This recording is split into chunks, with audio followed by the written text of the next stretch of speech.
to try to help us. They want us to learn that if we become spiritual and if we join together as a group, we can stop this. We can stop the negative aliens. And also there's natural disasters that are coming to the planet that have come cyclical.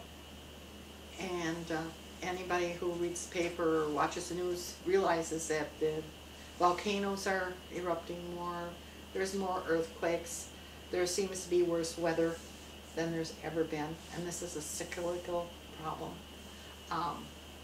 Even science agrees now that the pole shifts have happened before, and we're probably due for one now. And all this could happen, but if we became one spiritually, we could slow this down. We could almost make it as gentle as a sunset. Mm-hmm.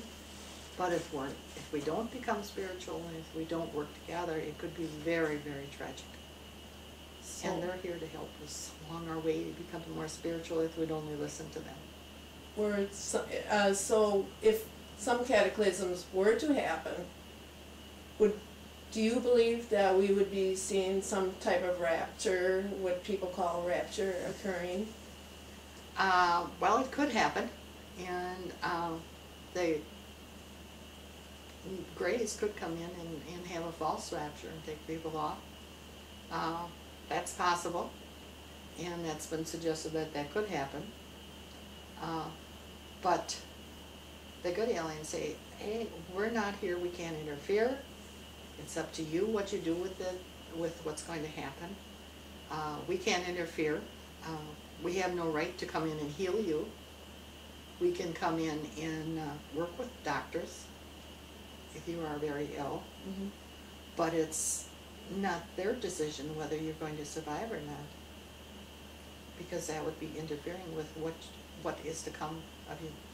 Do you believe that possibly the benevolent aliens would, what I would call airlift, or lift some people off of the planet during a cataclysm? They might.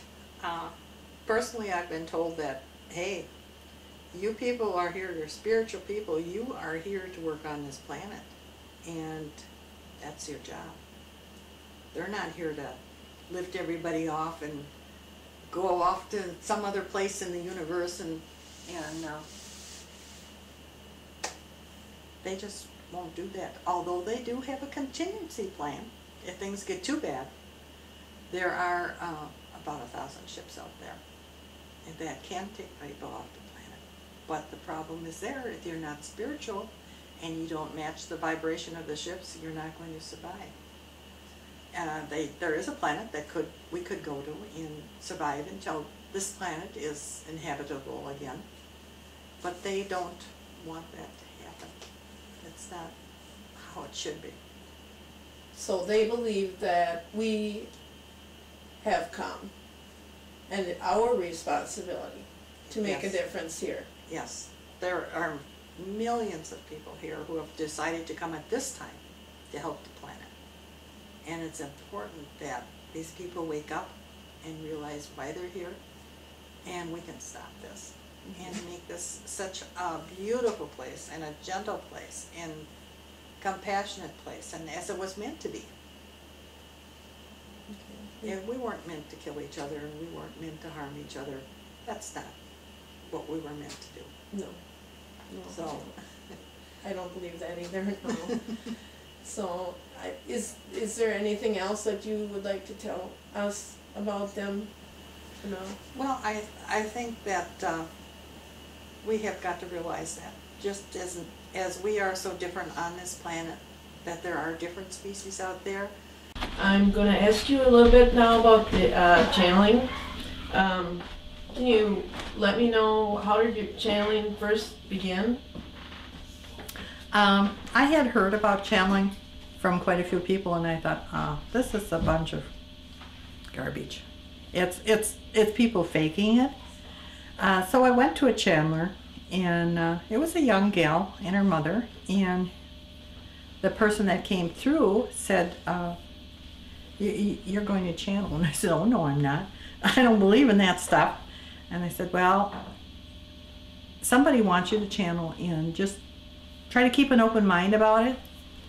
And about a month or so later, I started to realize I was seeing like a ticker tape going off in my forehead, and I could hear and see what people were saying, and I thought, I don't know who this is, but the messages don't seem to be too bad. Mm-hmm. You know, they're talking about peace and harmony and gentleness with people and that type of thing. And I thought, wow. And it generally happened when I was doing chores, scrubbing out the toilet and the bathtub and that type of thing. When I wasn't thinking about anything else, this would happen. And all of a sudden one day it just started. And then I decided that I guess maybe this should be all recorded, because I don't remember what's said. I leave my body. I literally leave, and I go generally to a nice warm place because I love the sandy beaches and that type of thing. So I usually go to a nice warm place and visit, or sometimes I just feel like I'm soaring in the heavens. I see stars and that type of thing. So it's I was surprised when it happened, but the first person that came through was the big blue bird, and we call him Eric, because that's a name that we can relate to. And he described himself and what he was like and what they ate and that type of thing. And this has been going on for years now, and everything is recorded, and then it's typed into the computer, so it's all on record, the dates and everything, because I wanted to make sure that whatever was said, I knew what was said, and that we would have a record of it, because sometimes we don't remember things exactly how they were said, and it's very important not to put words in their mouths. Mm-hmm. And also, when it first started, they had a hard time with our language, and they've gotten better over the years. As a matter of fact, one of the beings that channels through enjoys a joke every now and then, and when she gets it right, she says, "Oh, goody, I got it right." Mm-hmm. So they do have a wonderful sense of humor. They like to joke, and they like us to do crazy things, just to have fun. So they have learned our language. Oh, yes. So that we can understand their messages. Right. And even if I learned their language, I would probably interpret it wrong, because every time you try to repeat something that somebody else has said, you put a little bit of yourself into that, how they said it. So I think it's very important that we realize, these are their words, and we're not going to change them. And every session that you have had has been recorded. Yes, there were a few times when the equipment didn't work too well and we lost some of it, but yeah, everything that we could, we recorded. And do they let you know or say who these messages are for, who they would like to hear them? Well, they like us to get the message out to the people. That's basically why the books were finally put out there, because we didn't know how to get the message out to the people. We try to speak to people, and they don't listen.